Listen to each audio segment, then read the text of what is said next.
So what's up, everybody? Welcome back to the channel. Do you smell that? Do you smell that? If you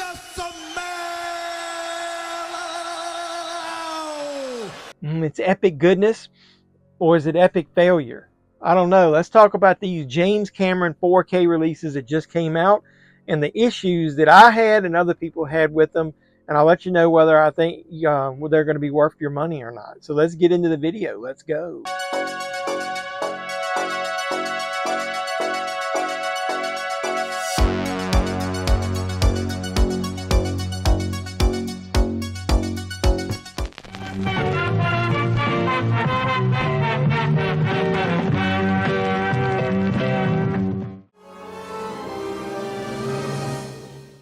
So what's up, everybody? Welcome back to the JevMan316 Pop Culture Reporter channel. I'm your host, as always, JevMan316. Boom, that's me on the sign. JevMan316 Live. Usually do live streams on Sunday nights at 10 p.m. Eastern. Come over, watch along to the movie, and half time we don't even watch it that much. We just bullshit about movies and pop culture and anything else you guys want to talk about.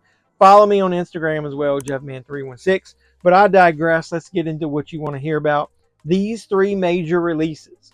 Why would I call them an epic failure? Well, let's talk about them. So, obviously, you know, you got James Cameron released The Abyss. He released True Lies. And he released Aliens. And obviously, I had them ordered, or did I? You know, I'll talk about that as far as one of the issues I have. But these movies came out earlier. I think it was around the beginning of the year. In digital format on all the streaming services, and a lot of people screamed that the transfers were not that good. They didn't like them, and everybody was like, "Oh, don't worry. When the discs come out, they'll be, they'll be fine. I'm sure they'll be great." Now, these are epic releases, man. As far as people have been waiting on them for years. True Lies doesn't even have a domestic U.S. Blu-ray release yet, so this is the only way to get this thing in 4K and on Blu-ray because it's a Blu-ray in there. This cover artwork is okay, I guess, looking at it. Ultimate Collector's Edition. At least they put Jamie Lee Curtis on there because the original release, I think, only had Arnold on there. The Abyss. Another great release that hasn't seen the light of day on Blu-ray yet until now. Decades later on Blu-ray, finally. You would hope everybody would be happy with it. I still have my Fox, I think, 2-disc DVD of this that's in like that silver case. And then finally Aliens. Now at least Aliens, we did get Aliens released on DVD, Blu-ray over the years as part of Alien sets. So you get the 4K and the Blu-ray, and all these come with digital. And like I said, everybody was all up in arms when the digital came out for these. So these releases came out and I've checked them out. And I know other YouTubers who get into in-depth reviews of video and audio and all that have had trouble with these as well. Well, I'm just going to tell you, my favorite of all three of the transfers, I think, is probably The Abyss. This movie has a lot of special effects in it anyway, so I know it looks like, from what I've heard and from what I could see with my own eyes, they've done a lot of cleaning with this, applied a lot of the HDR, scrubbed these movies a lot, applied some, what some people are saying is like AI to clean the movies up and make them look brand new. Now, to me, these movies probably should have had a little bit of vintage look to them, but this obviously had a lot of undersea shots and a lot of special effects in it. So the transfer of The Abyss to me looked the best of the three. I guess next would be Aliens. It just had too clean of a look for me. I enjoyed it, but I almost prefer the Blu-ray a little bit. I say that, there's a lot of scenes in it that it really did look good in 4K, but like I said, it almost looked too clean. I mean, this movie came out originally in 86 and the special edition came out in 1990. I mean, these damn movies are old. They should have had a little bit of vintage feel to them, a little more grain. They should have felt a little, older to me. It almost looked like like I said, he scrubbed it too much. well, that's great. That's just fucking great, man. Now what the fuck are we supposed to do? And speaking of that, damn, man, True Lies, The damn people look, Arnold and Jamie Lee looks a little waxy. They applied a little bit too much of that AI technology. I agree with a lot of people. This is like my least favorite transfer of this.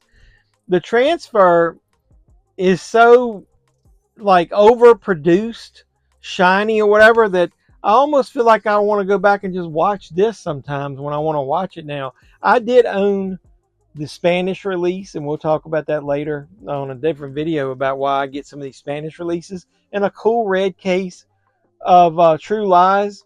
I've had this a while, and I like the transfer on this. It looks good.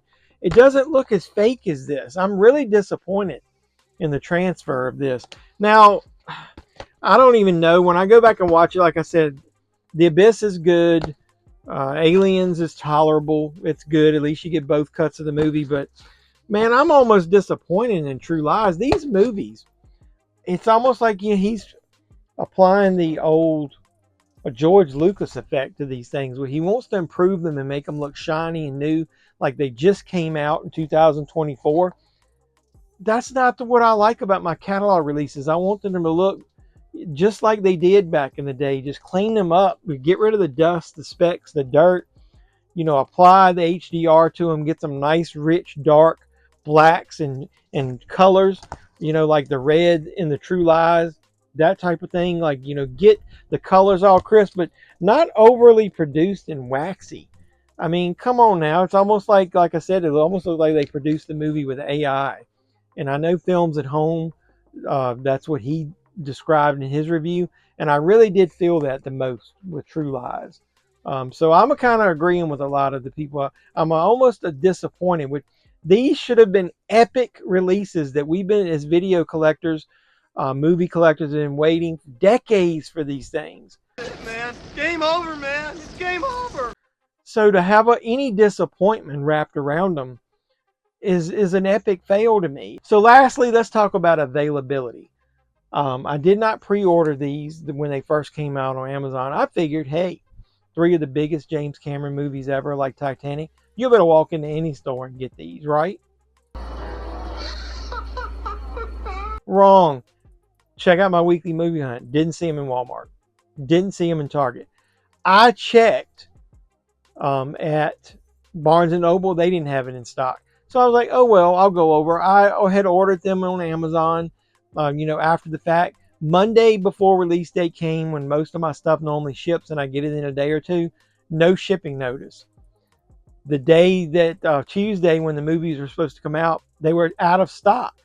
So everybody was talking about how Aliens actually got it delayed, supposedly. So I was like, here it is, the Tuesday of release week, and I don't even get 3 of the biggest releases.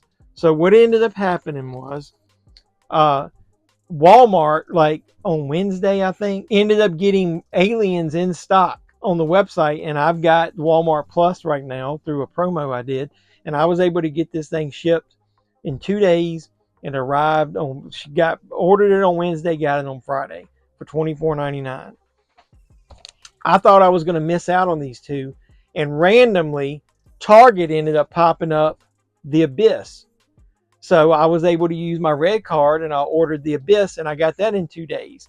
Now, True Lies would have been the only one I couldn't get, but randomly somebody that I had been talking about all the possibility of not getting these online, he hooked me up with somewhere I could get this, where somebody was selling some, probably a review copy that I ended up getting. And so I ended up getting this thing as a couple states over. So I did the same thing. On Wednesday, I got it, and I ended up getting it in the mail on Friday. So I had to get these from 3 different sources, 3 different stores, or 3 different people.